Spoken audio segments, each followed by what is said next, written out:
日本で唯一流氷が見える場所、オホーツク。でも流氷はいつでも見れるわけじゃないんです。私たちは去年3カ所に見に行って流氷が見れたのは2カ所だけでした。というわけで今回は流氷を見る確率を上げる方法と各地域でのおすすめの過ごし方をご紹介したいと思います。そもそも流氷が何かというと、サハリン北部の海でできた氷なんです。それが北風と海流に乗って北海道まで流れ着いてくるんです。流氷がどんな風に来るかは毎年違うんですが、海氷情報センターで毎年の動きを見ることができます。流氷が見える主な場所は紋別、網走、知床の3カ所。でも見ての通り流氷の位置はどんどん変わるので、前もって予想するのはかなり難しいんです。そこで流氷を見る確率を上げる方法として、網走で宿を取って網走を拠点に動くことをお勧めしたいです。紋別までは車で2時間、知床までは車で1時間20分。最新の流氷の位置を確認して日帰りで見に行くのが確実な方法になります。日程としては3泊4日以上が理想的です。というわけで、まずは紋別のご紹介から。最初にご紹介するのは流氷科学センターです。こちらでは見たり触ったり体験しながら流氷を知ることができる展示がたくさんあります。流氷ができるまでの流れを知っておくと、本物を見た時の感動もひとしおです。他にも水が凍る瞬間を見れたり、竜巻と遊べたりしますよ。逃げてく。さらに先に進むとドームシアターがあって、流氷やオホーツクの自然を大迫力で楽しむことができるんです。さらにマイナス20度を体験できる部屋もありまして。本物これ？そう、本物の流氷なんです。バナナがカチカチ。シャボン玉を吹いてみると割れないんです。体温で溶けてった今。流氷水族館ではこれは珍しいな。透明な氷に包まれているので、珍しい魚をじっくり観察できますよ。流氷科学センターのすぐ近くには見えてきました。紋別のシンボル、カニの爪もありますよ。記念にぜひカニさんマークで。では本物の流氷を見に行きましょう。の前にちょっと腹ごしらえ。こちらではご当地ラーメンが食べられるんです。魚介の出汁が効いていて箸が進みます。カニが入っているなんて贅沢。味噌ラーメンも美味しかったです。では流氷の海へレッツゴーと思ったのですが、残念ながらこの日は流氷がもう遠くに。流氷があればスクリューで割りながら進んでいくんです。でもここは船以外にも楽しみ方があるんです。無料バスに乗って少し進んだ先にはオホーツク海を見渡せるタワーが。ちなみにこちらは流氷ではなくて、ここの水が凍ったものなんです。景色以外にも楽しみがありまして、本物の流氷と一緒に写真を撮ることができますよ。展望ラウンジではスタッフさんが優しく解説してくれます。少し前まではこんな流氷が見れたとか、次回は見れたらいいな。続いては紋別グルメとして漁師食堂さんをご紹介します。店内は明るくてテーブル同士のスペースもゆったり。うわー、どれも美味しそう。来ました。美味しそう。まずはカニ汁から。うわー、カニの出汁出てる。カニのつみれはふわふわ。赤玉ホタテは希少なんです。すごい肉厚。お味の方はホタテが甘い。ぜひ食べてもらいたい一品です。カニ丼もすごいんです。白いのはご飯じゃなくてカニなんですよ。海の幸の旨味が口いっぱいに広がって、とっても幸せな気分に包まれます。こちらはお土産もとっても充実していて、あんまりにも美味しかったので家族に送っちゃいました。もう一つご紹介したいのがこちら。お魚屋さん直営のお店なので、新鮮なお魚をリーズナブルに食べられるんです。来ましたね。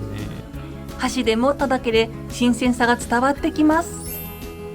こちらの人気ナンバーワンはタコザンギとのこと。身がプリプリで1位も納得です。ズワイガニのお味は？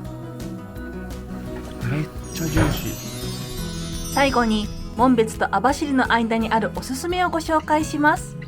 いつも新鮮な海産物が揃っているのですが、私たちのお目当てはイートインにあるこちらのホタテバーガーなんです。だよー。美味しそう。うん、うまっ。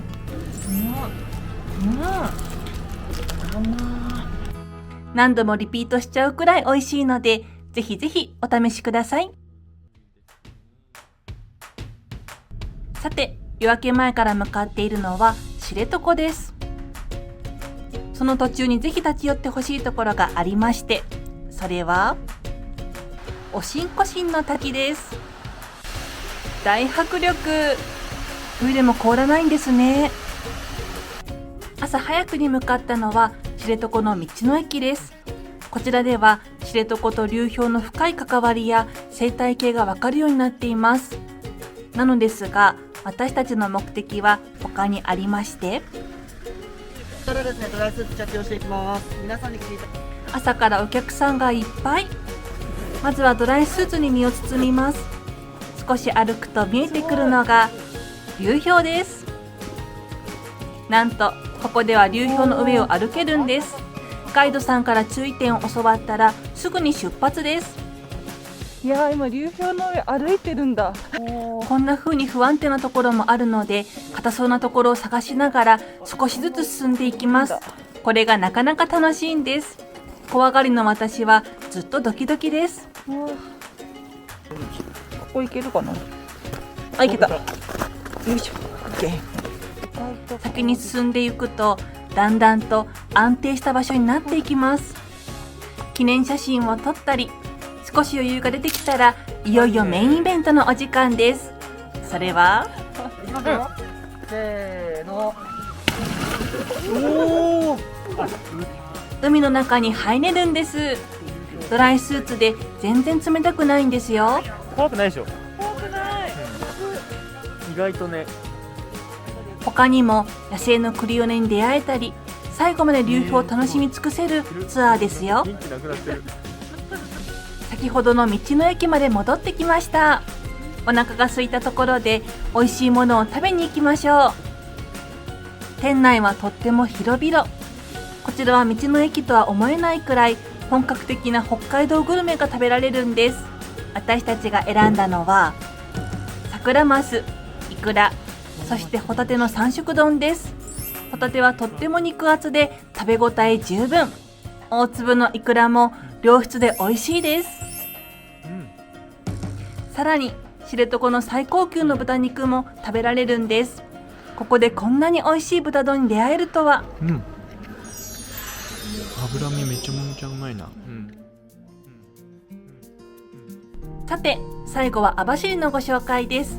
網走が一番盛りだくさんなのですが、まずは他と同じく流氷関連からご紹介しますね。科学館とは思えない神秘的な雰囲気を進んでいくと、冷たい流氷の海を生き抜く動物たちと出会います。初めて見る子が多かったんですが、どの子も可愛らしいんですよね。さらに流氷が置かれたマイナス15度の部屋があって、タオルを凍らせる体験もできますよ。固まったね。このすぐ近くにはもう一つおすすめがありまして、これまた素敵な雰囲気の中を進んでいくと、寒さがとても厳しい地域ならではの暖かい衣服、そして狩りの道具など珍しい展示物がたくさんあります。生活の知恵が本当にすごいです。お次は有名な網走監獄です。誰か立ってると思ったら人形でした。失礼します。こちらは明治時代に実際に使われていた場所で、当時の生活を垣間見ることができます。見どころがたくさんあるんですが、冬に行くと寒さが本当に心配になります。外なんだけど、ほぼほぼ。とにかく寒そうの一言でした。もっともっと韓国生活を味わいましょうということで、なんとこちらでは韓国内の食事も食べることができるんです。麦飯とホッケの定食は体に良さそうです。最後は市街に戻って網走ならではのグルメをご紹介します。元気いっぱいの店員さんに迎えられて、まず食すのは網走産のお刺身です。コリコリっとして美味しい。寒い冬におすすめなのがこちら。体が芯から温まりますよ。他にも美味しいものがいっぱい。2人とも大満足でした。私たちの旅も終わりが近づいてきました。最後は船で締めくくりたいと思います。紋別では流氷がなくて残念な思いをしました。果たして網走では流氷が見られるのでしょうか。わー、展望デッキは人がたくさん。空いてるところはないかなと探してみたところ、2階の外が穴場でした。誰もいないね。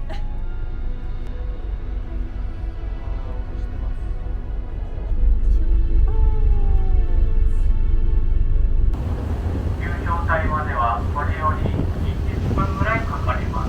20分。どうぞお待ちくださいませ。あー、めちゃめちゃ綺麗。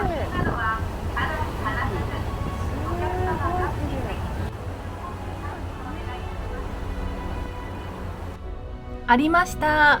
流氷です。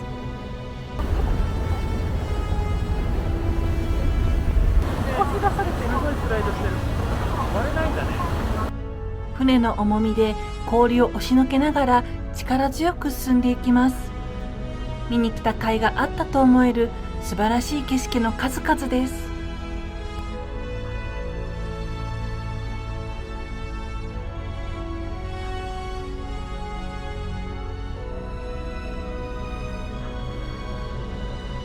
本当に見れてよかった。流氷をたっぷり楽しんだので、暖かい船内に戻ります。窓からの景色も圧巻です。船内の売店では温かい肉まんが売っています。これが冷えた体には染み渡る美味しさで、ぜひ皆さんにもおすすめしたいです。今度は紋別の流氷を見に行きたいね。次回は北海道の春の観光地ベスト5をお届けします。グルメ、癒し、エンタメの総合力でおすすめの5カ所を選びました。チャンネル登録や通知をオンにしてお待ちいただけると嬉しいです。それでは素敵な北海道旅行にしてくださいね。